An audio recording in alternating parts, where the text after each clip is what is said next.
সবাই কেমন আছেন? আলহামদুলিল্লাহ। আর একটু জোরে কথা, কেমন আছেন? আলহামদুলিল্লাহ। আলহামদুলিল্লাহ। আলহামদুলিল্লাহ নাহমাদুহু ওয়া নাস্তাঈনুহু ওয়া নাস্তাগফিরুহু ওয়া নাউযু বিল্লাহি মিন শুরুরি আনফুসিনা ওয়া মিন sayyiati a'malina. من يهد الله فلا مضل له ومن يضلله فلا هادي له ونشهد أن لا إله إلا الله وحده لا شريك له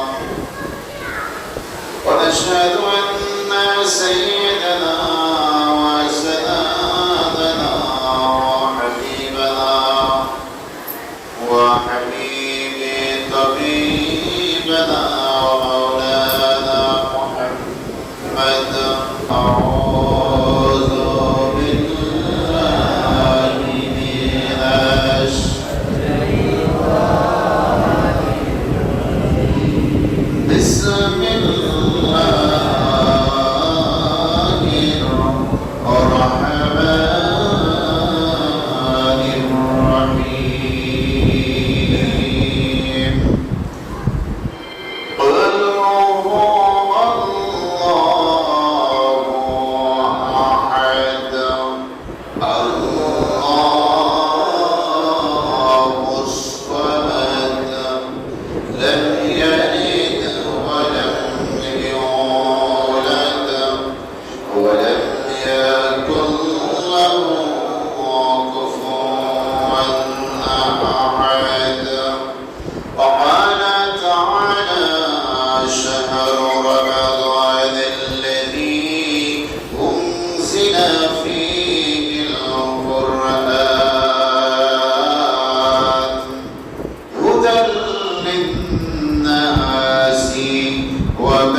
صلوا عليه وآله সকলে বলি আলহামদুলিল্লাহ।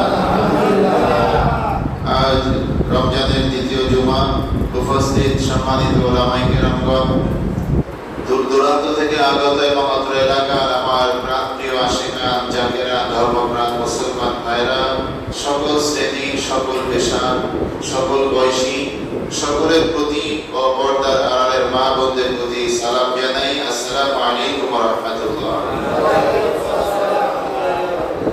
সালাম দেওয়া ফরজ না সুন্নাত? সালাম দেওয়া কি সুন্নাত? অনেকে কয় ফরজ। আসলে কি সালাম দেওয়া কি সুন্নাত, আর জবাব দেওয়া ওয়াজিব। সালাম সব জায়গায় দেওয়া যায় কত? বাড়িতে দেওয়া যায়, জায়েজ আছে? আছে? তো বাড়ি থেকে কে কে সালাম দিয়ে আসছেন? অল্প কয়েকজন। আর যারা দেন না, এটা মনে হয় জায়েজ নেই, তাই না? আমি আশ্চর্য লাগে, সালাম যা দিতে টাকা লাগে না, পয়সা লাগে না, লাগে ভালো মন, আল্লাহ রাসূলের প্রেম লাগে। যাদের মধ্যে এটা নাই তারা সালাম দেয় না। রাগ করছেন নাকি? রাগ করলে করতে পারে,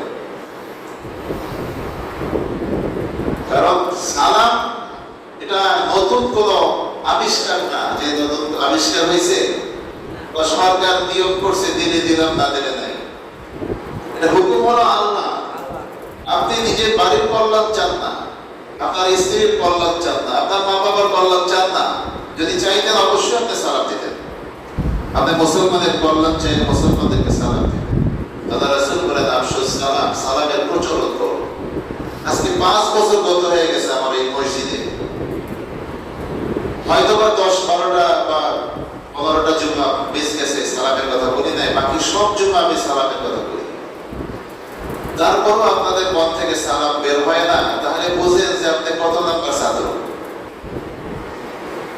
কেমন আল্লাহর ওলি, কেমন আশিক রাসূল আপনি, কেমন নবীর সুন্নাত পালন করেন, এখন নিজেকে নিজে প্রশ্ন করেন যে আপনি কয় নাম্বার উম্মত।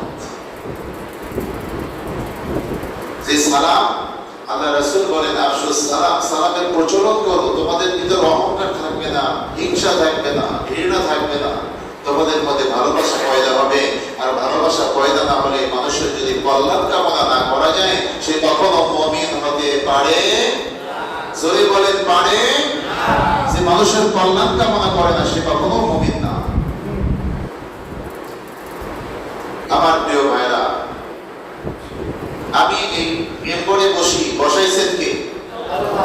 এই মসজিদ কমিটি হলো ওসিলা, বসাইছেন আল্লাহ। এখানে যদি আমি আপনাদেরকে সত্য কথাগুলো না বলি, শুধু তেল মারা কথা বলি, আপনারা যাতে খুশি হবেন এই কথা বলি, তাহলে তো আল্লাহ তাআলার কাছে আমার জবাব দিতে হবে। আপনি যে কাজ বলে আল্লাহ তাআলা কোরআনুল কারীমে হুকুম দিয়েছেন যে তুমি মিথ্যা কথা বলো না। মিথ্যা কথা না বললে তোমার জন্য লাভ আছে। মিথ্যা মানুষকে কি করে? ধ্বংস করে। মিথ্যা কথা না বললে তোমার জন্য লাভ, তুমি কল্যাণময় জীবন যাপন করবে। আর মিথ্যা কথা বললে তোমার জীবন হবে দুর্বিষহ। একটা মিথ্যা আরো হাজার মিথ্যা কথার জন্ম দেয়। আল্লাহ তাআলা কোরআনুল কারীমে প্রত্যেকটা কথা বলার পরে সেই কথা, সেই কাজে, সেই আদেশে উপকারিতা কি অপকারিতা কি দুইটাই আল্লাহ তাআলা আমাদের মাঝে প্রচার করেছে। ঠিক কিনা বলেন? সালাম দিলে আমাদের মধ্যে শান্তি বিরাজ করবে, না দিলে আমাদের মধ্যে অহংকার বিরাজ করবে, হিংসা বিরাজ করবে। আর অহংকার, হিংসা হলো মানুষের শরীরে যদি ব্লাড ক্যান্সার হয়, সেই মানুষ বাঁচানো সম্ভব হয় না, তার আয়ু কমে যায়, সে তাড়াতাড়ি মারা যায়। আর যার মধ্যে হিংসা আর অহংকার থাকবে, সে যত ইবাদত করুক না কেন, হাজি হোক আর গাজী হোক, আল্লাহ রাসূল বলেন তার সমস্ত আমলগুলো এমন ভাবে ধূলিসাৎ হয়ে যাবে, যেমন চুলার মধ্যে, আগুনের মধ্যে কাঠ দিলে সেটা পুড়ে কি হয়? ছাই হয়ে যায়, ভস্ম হয়ে যায়, নিশ্চিহ্ন হয়ে যায়। এরকম নিশ্চিহ্ন হয়ে যায়। আমার প্রিয় ভাইরা, সালাম দিতে কি টাকা পয়সা দেওয়া লাগে? সরকারের রেজিস্টার করা লাগবে? সরকার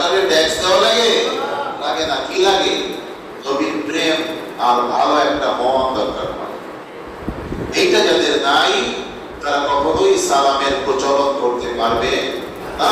সালামের অর্থ হলো আমার মন থেকে চাই আপনার উপরে আল্লাহ তাআলা শান্তি বর্ষিত হোক, আপনি ভালো থাকেন, আপনি সুস্থ থাকেন, আপনি আমার দ্বারা নিরাপদ, আমার দ্বারা আপনার কোনো ক্ষতি হবে না।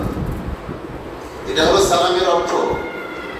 সালাম এই না যে দেখা হইলো সালাম না দিলে কি নাকি বলে এই জন্য সালাম দিলাম, এর নাম সালাম না। সালাম হলো অন্তর থেকে একটা দোয়া। কি বলেন? দোয়া। কার জন্য? যার সাথে আমার দেখা হয় তার জন্য। ঘর থেকে ঘরে দয়াল নবীজি শিখাই দিয়েছেন তোমরা ঘরে ঢুকলে সালাম দাও, ঘর থেকে বের হওয়ার সময় সালাম দাও, যার সাথে দেখা হয় সালাম দাও, চেনো আর না চেনো সালাম দিতে থাকো, কারণ সালাম তোমাদের কল্যাণ করে আনবে। সুবহানাল্লাহ। আফসুস সালাম, সালামের প্রচলন করো।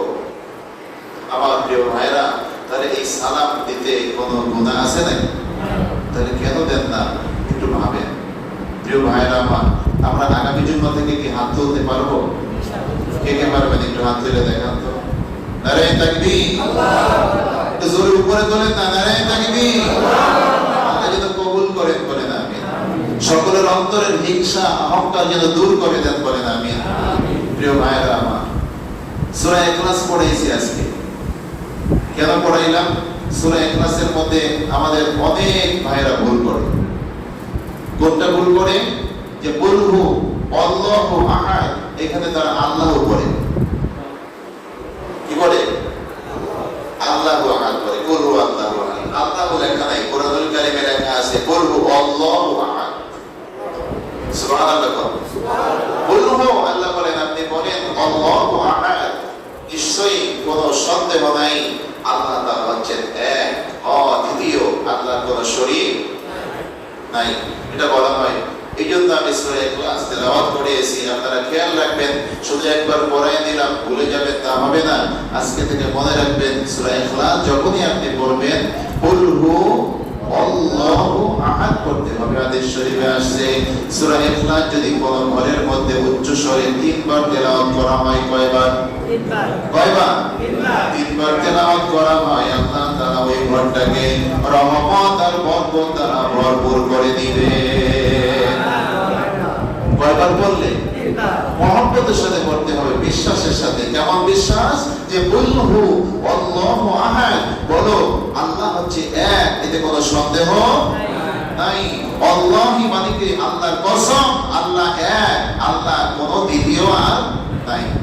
আল্লাহুস সামাদ, আল্লাহ তাআলা অমুখাফিকি, আল্লাহ তাআলার জন্য কোনো সংসদ বসাইতে হয় না, কোনো পরামর্শ সভা বসাইতে হয় না, কারো কাছে পরামর্শ দিতেও হয় না।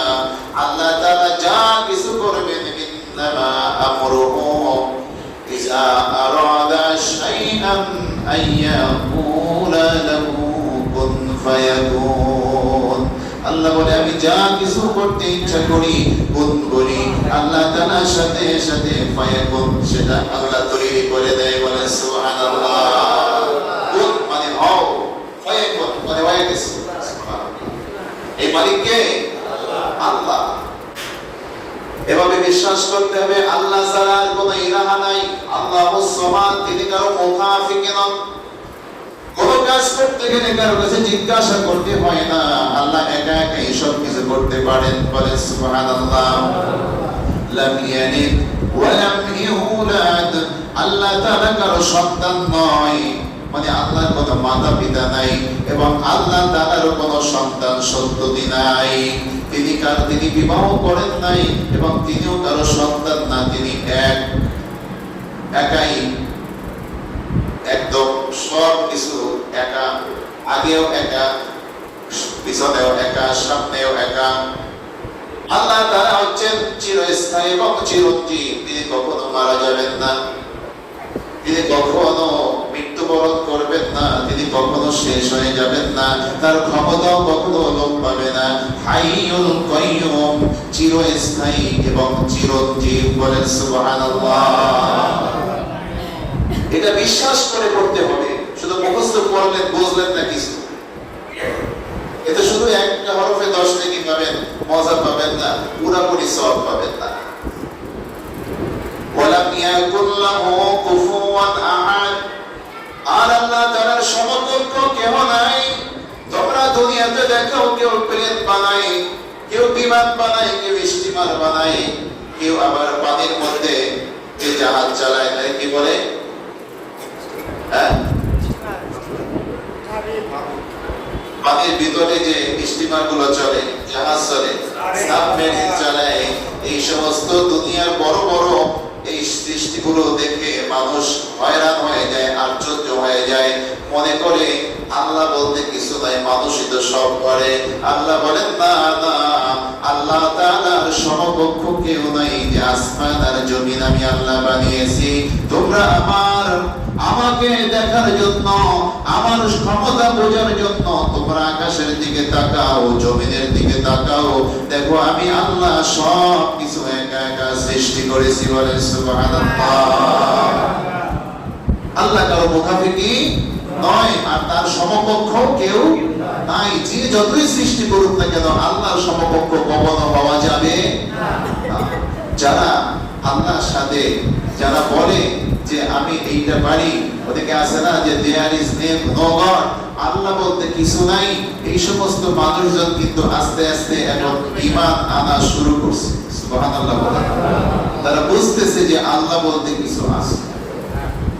এ ব্যাপারে কথা বলার এখন আর সময় নাই। প্রিয় ভাইরা, এই কথাটুকু যদি আপনি ভেবে চিন্তে অন্তরের মধ্যে ধারণ করে এই সূরা ইখলাসকে ভালোবেসে আপনি পড়তে পারেন, আল্লাহর কসম করে বলি আপনার ঘরটা রহমত দ্বারা, বরকত দ্বারা আল্লাহ তাআলা ভরপুর করে দিবে। দয়াল নবীজি বলতেছে, যে ব্যক্তি সূরা ইখলাসকে ভালোবাসে, আমি নবী সাক্ষী দিতেছি হাসরের ময়দানে সূরা ইখলাস তাকে সুপারিশ করে জান্নাতে নিয়ে যাবে। বলেন সুবহানাল্লাহ। যে ব্যক্তি সূরা ইখলাস একবার তেলাওয়াত করবে, আল্লাহ রাব্বুল আলামিন কুরআনুল কারীমের 1/3 3 ভাগের 1 ভাগ পড়লে যে সওয়াব পাওয়া যায়, আল্লাহ তাআলা তার আমলনামায় সেই সওয়াব দিয়ে দিবে। আবার যদি কোন ব্যক্তি প্রতিদিন 10 বার সূরা ইখলাস তেলাওয়াত করে, আল্লাহ তাআলা তার আমলনামায় 3 খতম কোরআন তেলাওয়াতের সওয়াব দিবেন এবং জান্নাতের মধ্যে একটি সুন্দর বালাখানা তৈরি করে দিবে। জোরে কন্না সুবহানাল্লাহ। কোন সূরা পড়লে? সূরা ইখলাস। আম্মা জানা আয়েশা রাদিয়াল্লাহু তাআলা আনহা বলতেছে, ইয়া রাসূলুল্লাহ, ইয়া হাবিবাল্লাহ, কেউ যদি 20 বার পড়ে তার কি হবে? দয়াল নবীজি বলেন, সে কোরআন খতমের সওয়াব পাবে এবং 2টা বাড়ি জান্নাতে তার জন্য বরাদ্দ হয়ে যাবে। কয়টা বাড়ি? 2টা বাড়ি। আম্মা জানা আয়েশা রাদিয়াল্লাহু তাআলা আনহা আবার বললেন, যদি 30 বার কেউ পড়ে তার কি হবে? দয়াল নবীজি বললেন, সে কোরআন খতমের সওয়াব পেয়ে যাবে, আল্লাহ তাআলা তার জন্য জান্নাতে 3টা বাড়ি দিয়ে দিবে। কয়টা বাড়ি? আর যে পড়বে সে পাবে, না যে পড়বে না সে পাবে।